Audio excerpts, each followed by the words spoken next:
Bueno,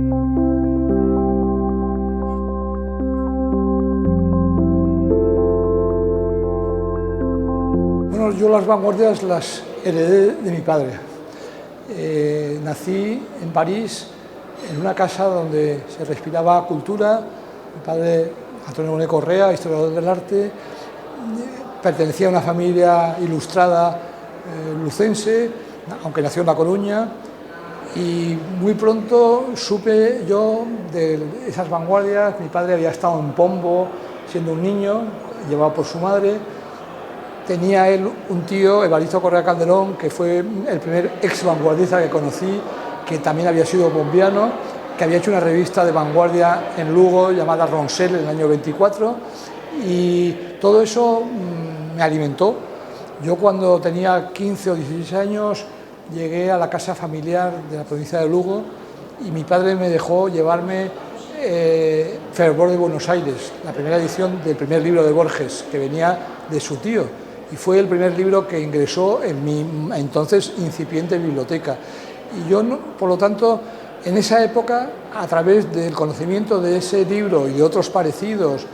en esa casa, y de la consulta de la revista Blanco y Negro, donde estaban las críticas de Manuel Abril, pues concebí el deseo de profundizar en el conocimiento de esas vanguardias españolas, sobre las cuales ya empezaron a publicar entonces sus libros Valeriano Bozal o Jaime Viruega. Yo, mi libro dedicado a ese tema lo publiqué mucho más tarde, fue ya en el año 95, el Diccionario de las Vanguardias, pero el Diccionario de las Vanguardias para mí nace en esa coexistencia con la vanguardia en el seno de mi familia.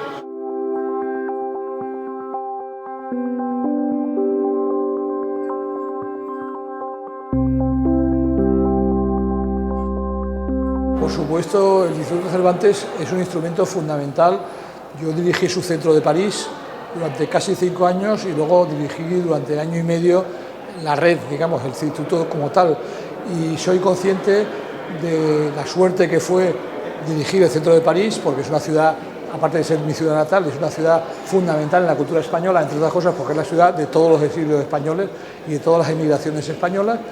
Pero después, al dirigir ya la red, digamos, pues era consciente de la importancia del Instituto Cervantes como instrumento de la diplomacia cultural,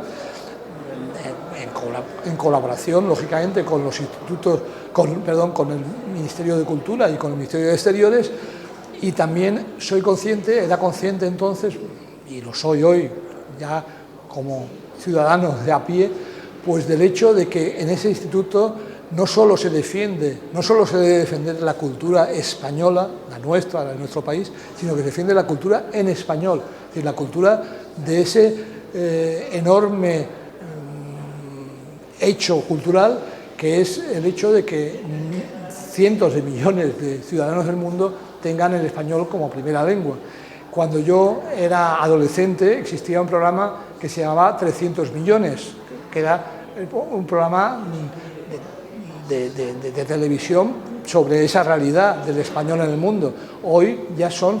el doble de hispanohablantes, sino más. Entonces, en ese sentido, es un idioma que está en varios continentes, sobre todo en el continente americano, y dentro del continente americano una parte muy importante está en los Estados Unidos de Norteamérica, donde un día es muy posible que haya un presidente del gobierno que sea hispanohablante.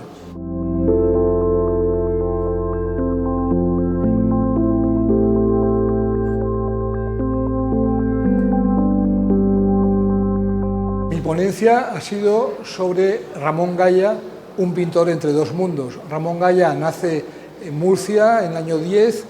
vivirá 95 años, muy activos, pintor, también escritor, ensayista, poeta, miembro de una generación murciana extraordinaria, que es la generación de los 20 allá, enseguida cercano a Juan Ramón Jiménez, cercano a Jorge Guillén, cercano a Lorca, cercano a Cernuda, cercano a Bergamín, cercano a María Zambrano, un pintor rodeado de escritores, un pintor que hace un viaje iniciático a París en el 28, en el cual descubre en directo el cubismo, le decepciona, solo va a salvar de la quema a Picasso y luego va a agarrarse a la roca española, como la llama él, que es el Museo del Prado, y va a centrarse sobre todo en la exaltación de Velázquez, pintor que pasará por la Valencia republicana, que será el cartelista del Congreso de Intelectuales, ponente en la ponencia colectiva, ilustrador único de Hora de España, pasado luego por los campos franceses, final de la guerra trágico para él porque muere su mujer en el bombardeo de la estación de Figueras, salvándose bajo el cuerpo de ella su hija, la hija de ambos, Alicia Gaya, pintor que marchará después a un reposo, digamos, en el castillo de su amigo Cristóbal Hall, cerca de Po, pintor que se establecerá en México, que vivirá el exilio español en México, también la cultura mexicana de su tiempo, aunque no sin polémicas, que luego volverá hacia Europa, que se instalará fugazmente en París, que luego vivirá largos años en Roma, con frecuentes estancias en Venecia, que será para él la patria de la pintura y que pintará admirablemente y dirá admirablemente en su diario de un pintor que vuelve a España fugazmente 60-61, como Bergamín, que vuelve a Murcia, que está en Madrid, que pinta, que expone, que publica su primer libro, El sentimiento de la pintura, en el Madrid del 60, se vuelve a ir al exilio a Italia, a finales de los 60 se instala en Roma, a finales de los 60 se instala en Barcelona, y luego los años finales los pasa entre Valencia y Murcia, y en Murcia es reconocido con un museo unipersonal, que tuvo la suerte de verlo en vida. Le admira mucha gente en Murcia, le admira mucha gente fuera de Murcia,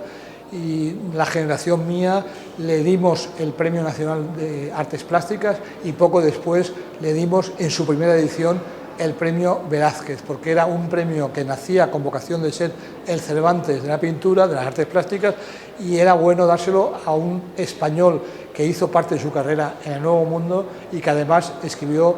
admirablemente sobre Velázquez y rindió homenajes pictóricos admirables también al maestro sevillano.